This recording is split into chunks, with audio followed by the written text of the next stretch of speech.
Good morning. Today we're doing reflections of square root and particularly the quadratic and absolute value that we learned yesterday. So your goal today is to learn more about the translations we did yesterday, as well as adding reflections to the mix. So to start, we're going to start with page 1 of your pink packet. So please go to the front side of your pink packet.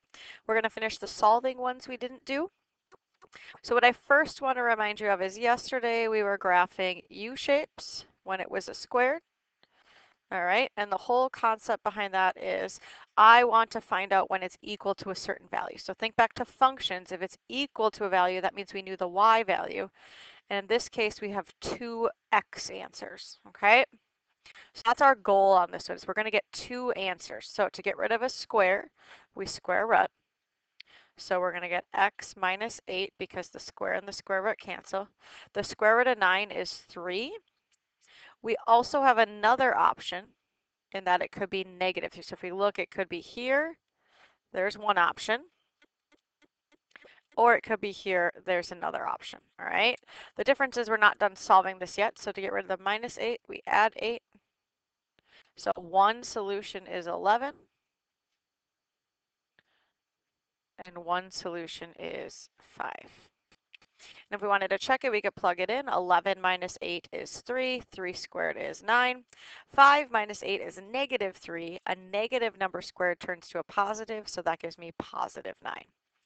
All right, so go ahead and pause the video and see if you can try the next one on your own.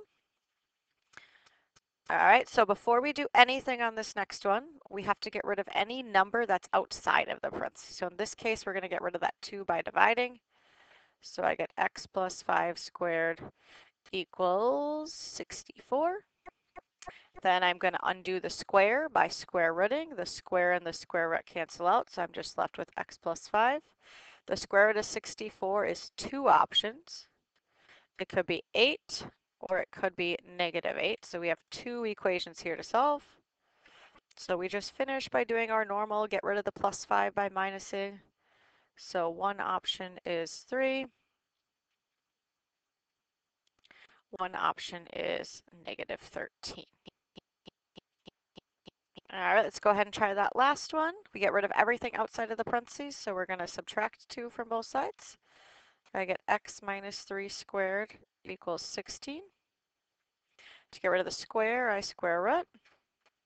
So I get x minus 3. I have two options, though, remember. Square root of 16 is 4 or negative 4. So I'm going to add 3 to both sides. 7 for that one. Negative 1.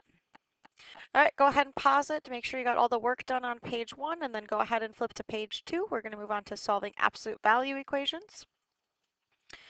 All right, so when we look at absolute value, same concept. Yesterday we were graphing those and they are V-shape. When we're trying to find out where they're equal, you also get two answers, all right? So there's no undoing of the bars though. So to undo the bars, we just think, okay, it could be a positive 14,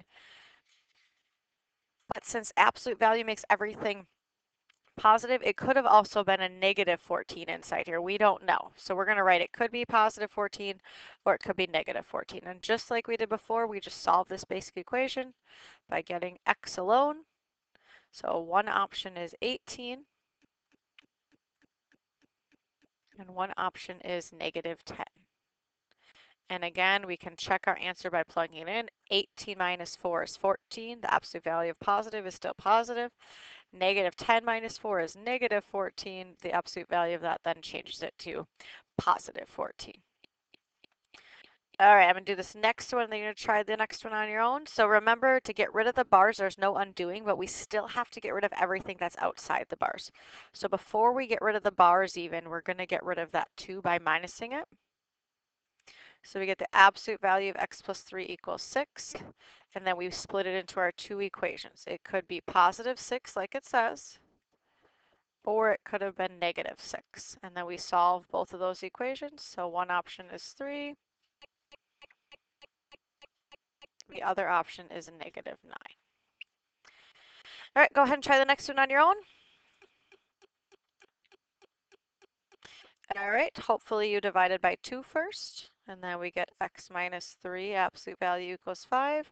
Split into our two equations. X minus 3 could equal 5, or x minus 3 could equal negative 5. We add the 3 over.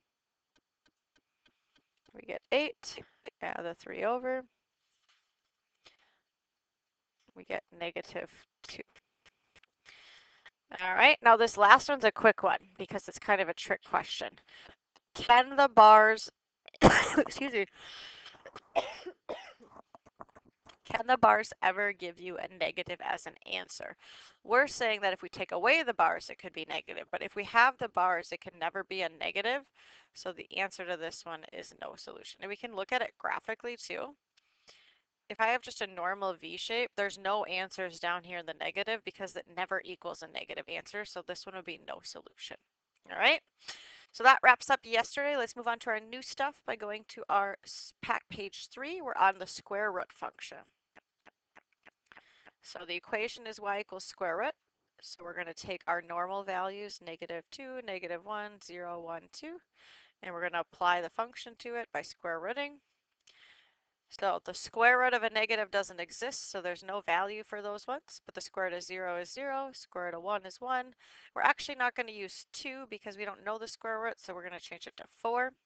The square root of 4 is 2. And remember, these two up here don't have any solutions because if you type that in on your calculator, it says error. The square root of a negative doesn't exist. So you can plot 0, 0, 1, 1, and 4, 2.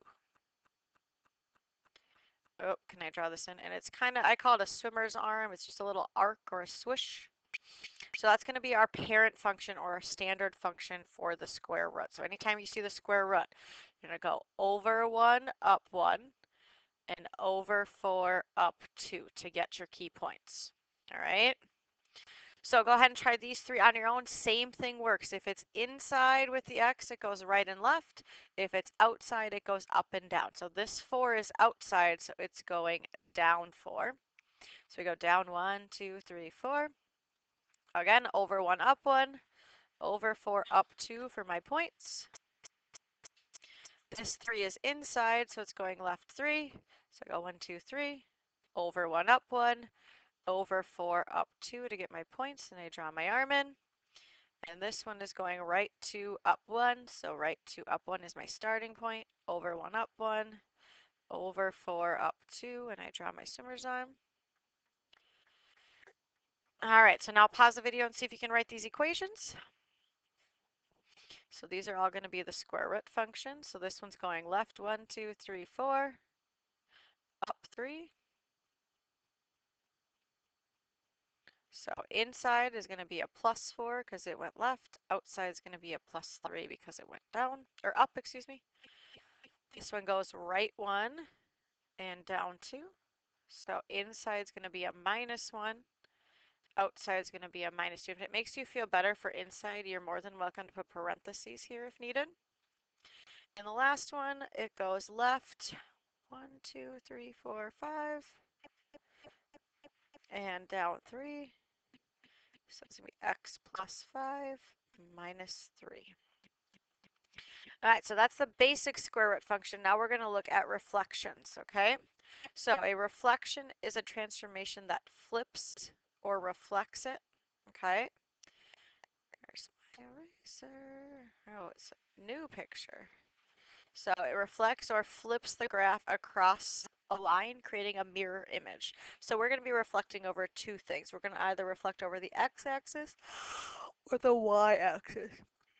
So if a negative is inside, it reflects over the y-axis, all right? Or in other words, it reflects side to side, okay? If it's outside, it reflects over the x-axis, or in other words, it reflects up and down, okay? So for example, if I had a shape here and I wanted to reflect over the y-axis, it would flip over this way. That would be a reflection over the y. If I had a shape, we'll do a different shape. If I had a shape here and I wanted it to reflect over the x-axis, it would be going downwards. That's what I mean by side to side versus downwards. All right, so let's look at this first one. This reflects over the y-axis, so our normal function is 0, 0, over 1, up 1, over 4, up 2. That's our normal function. Now we're going to be reflecting it this way, so flipping it over the x or the y-axis. So it's going to be over 1 or back 1 up 1 and back 4 up 2. So now it's going to be looking like that. So it's flipped over the y-axis, going that way, side to side. This one, same concept. Our first one is 0, 0, 1, 1, 4, 2. That's our old one. Now we're going to be flipping it downwards. So instead of going up 1, we're going to go over 1, down 1, and we're going to go over 4, down 2.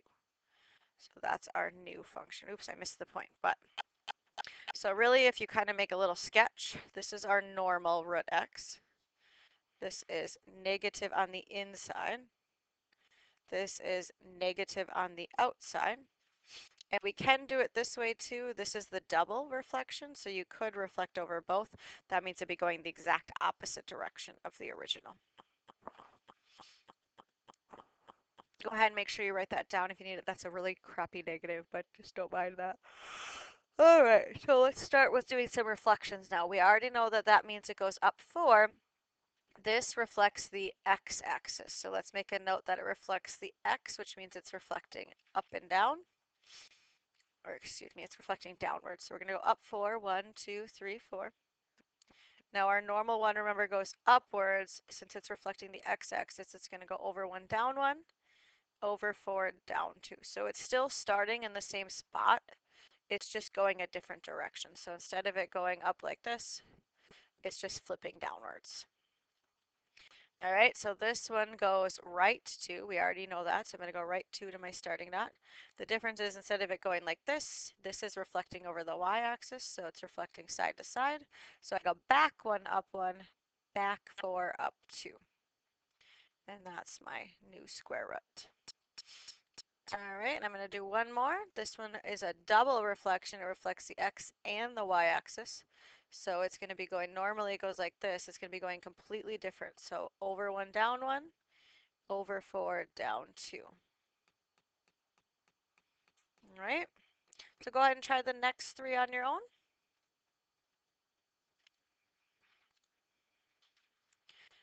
All right, left 1, down 5, left 3, up 4, right 3, up 2. This one is a reflection over the x. This one's a reflection over the y, so side down. And this one reflects the x and the y. So left 1, down 5. 1, 2, 3, 4, 5.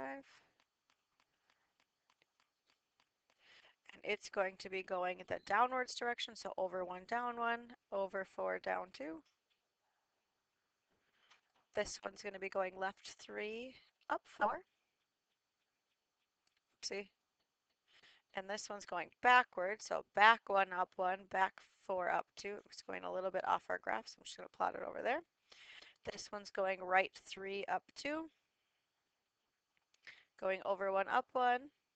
Oh, excuse me, that's the normal. It's going the opposite direction now, so back 1 and down 1, back 4 and down 2. So really you're just kind of referring back to this and deciding which one is mine. Is it the normal? Is it backwards? Is it downwards? Or is it both? So just think about that when you're doing this. All right, so what I'm going to ask you guys to do is go ahead and finish up the next 2 pages. Save the solving. I'm going to do one example of this one and then you can finish up the rest. So you just want to again refer back to that normal page, normal shape. So if it's a negative, if it's going backwards, that means the negative is going to be on the inside. When you write the equation then, when you put the negative on the inside, you want to make sure you have parentheses around everything else because otherwise it's going to mix up your right and left. So since this one goes left 2, I need x plus 2 on the inside, but the negative on the inside tells me it's going facing that direction. All right? So go ahead and try and finish the next ones on your own. Once you're done with that, you could start your worksheet, which is going to be worksheet number 2. All right, and it's in your orange or salmon packet. Have a good rest of your day.